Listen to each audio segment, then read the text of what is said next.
약국에서 파는 인공눈물 다 같은 건 줄 알았는데 알고 보니 종류가 여러 가지가 있고 본인에게 적합한 안약이 따로 있더라.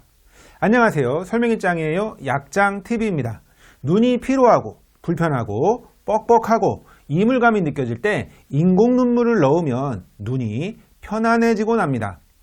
눈물이 자주 흐르는 경우에도 눈물이 눈에 머물러 있지 못하고 흘러버리기 때문에 안구건조증이라고 이야기를 하고요. 눈물이 눈에 잘 머물러 있도록 잘 잡아주는 안약을 사용하시면 좋습니다. 그러나 안약의 종류는 여러 가지가 있고 건조 증상이나 눈물이 흐르는 정도에 따라 내 몸에 옷을 맞추듯이 인공눈물 선택을 다르게 해야 본인에게 최적화된 효과를 볼 수 있습니다. 자, 그럼 인공눈물 선택 어떻게 해야 할지 약장TV에서 알려드리겠습니다. 자, 인공눈물은 다회용 병 포장이 있고 일회용으로 된 포장, 그런 형태가 있습니다. 그리고 자극이 없는 인공눈물이 있고 시원한 청량감을 주는 그런 인공눈물도 있습니다. 이렇게 종류별로 선택을 하는데, 그런데 점도의 차이도 있습니다. 그냥 물처럼 그냥 맹물 같은 점도가 없는 인공눈물이 있고 점도가 약간 있는 인공눈물이 있고 점도가 많이 들어간 인공눈물이 있습니다. 이렇게 점도가 높아지면은 그 인공눈물의 작용 지속 시간이 길어집니다. 그러니까 더 오래 가는 그런 인공눈물이 있고 오래 안 가고 짧게 가는 인공눈물이 있다. 이렇게 구분해 주시면 되고요. 그리고 인공눈물만 들어간 그런 안약이 있는데 여기에 영양제가 추가된 게 있습니다. 눈이 피로하고 침침한 경우에 영양제가 같이 들어가 있는 인공눈물이 더 도움이 될 수 있고, 그리고 각막이나 결막이 이렇게 미세 손상이 있는 경우에 그런 경우에 각막의 회복을 더 촉진해주는 그런 인공눈물도 있습니다. 자, 좀 더 자세하게 설명드리겠습니다. 자, 다회용 병포장으로 된 인공눈물은 가성비가 좋은 인공눈물이라고 간단하게 이야기를 할 수 있고요. 저렴하고 많이 넣을 수가 있다. 그런데 이 병포장은 뜯으면 개봉을 하면 유효기간이 1개월입니다. 자, 1개월로 다 쓰셔야 되고요. 그리고 일회용 포장의 인공눈물은 더 비싼 인공눈물이라고 우리가 이야기를 할 수가 있는데 실제 가격이 좀 더 비쌉니다. 그런데 일회용 포장이기 때문에 다 뜯지 않으면은 유효기간까지 사용할 수 있기 때문에 유효기간이 한 2년 정도 되니까 인공눈물을 많이 사용하지 않고 어쩌다 사용하는 경우에 더 좋을 수가 있고, 그리고 일회용이기 때문에 보존제가 없습니다. 그러니까 보존제가 없는 그런 인공눈물을 찾는 경우에 더 좋다고 할 수 있습니다. 자, 다시 한번 정리를 하면은 다회용 병으로 된 포장은 개봉 후 1개월인데 이 병 하나에 보통 60에서 90번 정도 안약을 넣을 수 있습니다. 그러니까 안약을 많이 넣는 경우에는 이게 더 저렴하다고 할 수가 있고 보존제가 있다는 것이 방부제죠. 단점이 될 수가 있습니다. 일회용 포장은 유효기간이 대충 2년이고요. 이게 30개가 보통 들어가 있기 때문에 딱 30번만 투여할 수 있습니다. 그러니까 많이 쓰는 경우에는 이게 가격이 더 비싸게 해당이 되는 거고, 거의 안 사용하는 경우에는 어쩌다 한 번씩 투여하는 경우에는 30번이라 하더라도 몇 개월 동안 30번만 넣게 되면은 오히려 더 괜찮을 수도 있고, 이렇게 종류별로 선택을 하시면 되고요. 그리고 자극이 없는 인공눈물이 있고 청량감이 시원한 그런 인공눈물이 있습니다. 이렇게 무자극, 자극이 없는 인공눈물은 초보자라든지 인공눈물을 별로 사용해 본 적이 없는 분들은 이렇게 자극이 없는 게 더 편하고요. 좀 인공눈물을 많이 사용해 봤는데 좀 더 나는 시원한 걸 찾는다.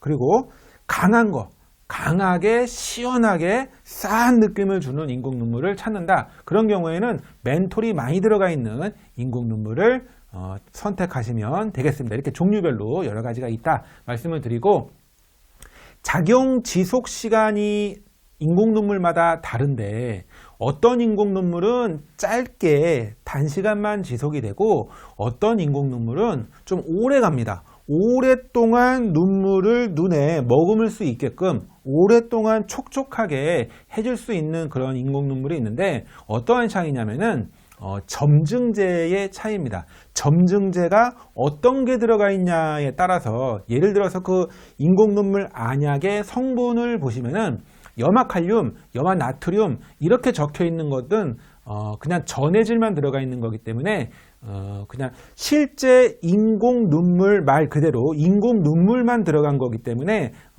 작용 지속 시간은 짧습니다. 왜? 물로 들어가니까 물로 그냥 물로 흘러버릴 수가 있기 때문에. 그런데 점증제가 추가된 거, 예를 들어서 염화칼륨, 염화나트륨에 히프로멜로스라는 그런 점증제가 추가되면은 좀 더 오래 갑니다. 근데 이거보다 더 오래 가는 게 뭐냐면은 카르보치 메칠 셀룰로스라는 그런 성분이 점증제가 들어가 있으면은 더 오랫동안 지속이 되고 이게 0.5%짜리, 0.6%짜리, 1%짜리 이렇게 종류별로 이게 퍼센트가 높아질수록 함량이 높을수록 더 오래 가고 더 오래 가는 인공 눈물도 있습니다. 더 오래 가는 거는 트레할로스라는 그런 점증제가 들어가 있으면은 더 오랫동안 지속이 된다. 이렇게 말씀을 드릴 수가 있는데 그러면은 오래가는 인공 눈물이 무조건 좋은가요? 네, 그렇진 않습니다. 오래 가면 갈수록 오히려 그 이물감, 그 점증제의 이물감, 그래서 끈적임이라든지 아니면은 안약을 넣고 난 다음에 시야 흐림이라든지 그런 것들이 더 나타날 수 있기 때문에 이렇게 점증제가 별로 없고 짧게 지속되는 인공 눈물은 점한 시에 아주 편안합니다. 이물감이 전혀 없어요. 편안한데 오래가는 인공 눈물은 끈적임이라든지 시야 흐림이라든지 이런 증상들이 일시적으로 나타날 수 있습니다. 일시적이기 때문에 조금만 시간이 지나면은 또 괜찮아지거든요. 이거는 본인의 선택에 따라서 내가 안구 건조가 그렇게 심하지 않기 때문에 나는 그냥 편안한 거 찾는다. 그런 경우에는 짧게 지속되고 전해질만 들어간 인공 눈물을 선택하시면 되고 나는 그 안구 건조가 너무 심하기 때문에 이 안약을 인공 눈물을 자주 넣어야 된다. 너무 많이 넣어야 되고 너무 자주 넣는 게 불편하기 때문에 좀 오래 지속되는 걸 찾는다. 그런 경우에는 점증제가 많이 들어가 있는 그런 인공 눈물을 선택하시면 됩니다.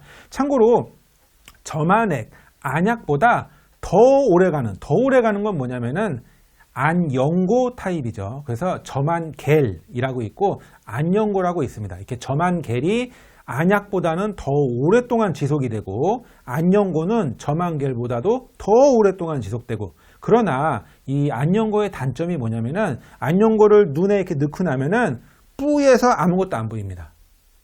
한참 동안 뿌였기 때문에 그 정도로 끈적임이라든지 시야 흐림이 심하기 때문에 안연고는 잠자기 전에 넣는 거고 밤에 안구 건조를 방지하기 위해서 점안겔 같은 경우에는 하루에 낮에도 넣을 수가 있는데 넣고서 한참 동안은 조금 뿌옇고 끈적거리고 그런 느낌이 있을 수 있습니다. 이제 그런 정도의 차이가 있다. 자, 그리고 또 중요한 게 뭐냐면은 그냥 인공 눈물만 들어가 있는 경우에는 눈의 뻑뻑함이나 이런 것들을 개선해 주긴 하지만 눈이 피로한 경우에 눈이 많이 피로하고 침침하고 그런 경우에는 인공 눈물에 영양제가 추가된 그런 안약들이 있습니다. 이렇게 영양제가 많이 들어가게 되면은 여러 가지로 또 좋은 기능을 하는데 그 인공 눈물 그 안에 성분을 잘 보면은 포도당이 들어가 있는 인공 눈물이 있거든요. 이 포도당은 눈의 각막에 에너지를 공급해줘서 눈의 신진대사를 원활하게 해주기 때문에 피로 개선에 좀 도움이 될 수 있고 타우린이 들어가 있는 인공 눈물도 있습니다. 이 타우린은 여러 가지 작용을 하지만 이 안약에서는 각막에 타우린이 작용해서 각막을 보호해주고 각막에 영향을 주는 그런 기능을 할 수 있고 또 콘드로이친이 들어가 있는 인공 눈물도 있거든요. 그래서 콘드로이친이 안약에 들어가게 되면은 이게 윤활제로 작용을 합니다. 각막과 눈꺼풀 사이에 윤활, 매끈매끈하게 그리고 각막이 손상된 각막이 재생되는 데 조금 더 도움이 될 수 있는 그런 기능을 하고 아스파트르산이라는 이 아미노산의 일종인데 이 아미노산이 영양제로 안약에 들어가게 되면은 특히나 눈의 피로 회복에 더욱더 좋다고 합니다. 그러니까 피로 회복이 더욱더 좋아지는 그런 영양제, 아미노산 성분이 안약에 들어가 있는 그런 안약이 있습니다. 또 비타민 A, 비타민 B6, 비타민 E 토코페롤 이런 것들이 비타민이 안약에 들어가 있으면은 각막에, 눈의 각막의 신진대사, 그리고 그 다음에 눈의 각막 회복, 보호, 항산화 작용 뭐 이런 것들이 좋아지기 때문에 각막에 영향을 준다. 그래서 이런 영양제가 몇 가지가 얼마나 들어가 있나 해서 많이 들어가 있으면 좋은 안약이죠. 근데 영양제 하면은 PDRN이라고 해가지고 그 연어 정액의 추출 성분인데 이게 각막 상피 조직의 재생을 촉진하는, 그러니까 렌즈 착용 등으로 각막이 많이 손상됐거나 아니면은 피로하고 그래서 각막에 염증이 있거나 이런 경우에 영양제로서 각막 결막의 미세 손상으로부터 회복시켜주고 재생을 촉진해주는 그런 좋은 영양제가 들어가 있는 안약도 있다. 이렇게 고르면 됩니다. 그래서 인공눈물 선택 어떻게 하면 됩니까?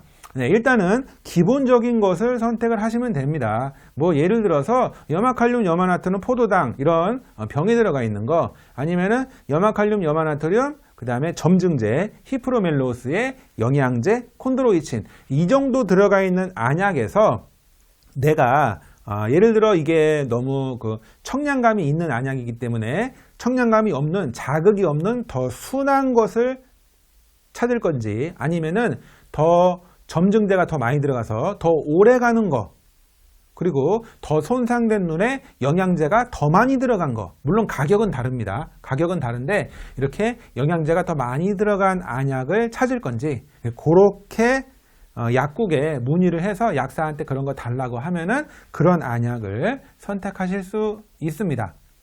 자, 인공눈물 사용 시 주의사항, 안약을 넣기 전에 손을 항상 씻는 게 좋고요. 그리고 인공눈물은 다른 사람하고 같이 사용하시면 안 좋고요. 특히 다회용 안약 같은 경우에는 오염이 될 수 있습니다. 다른 사람하고 같이 쓰게 되면.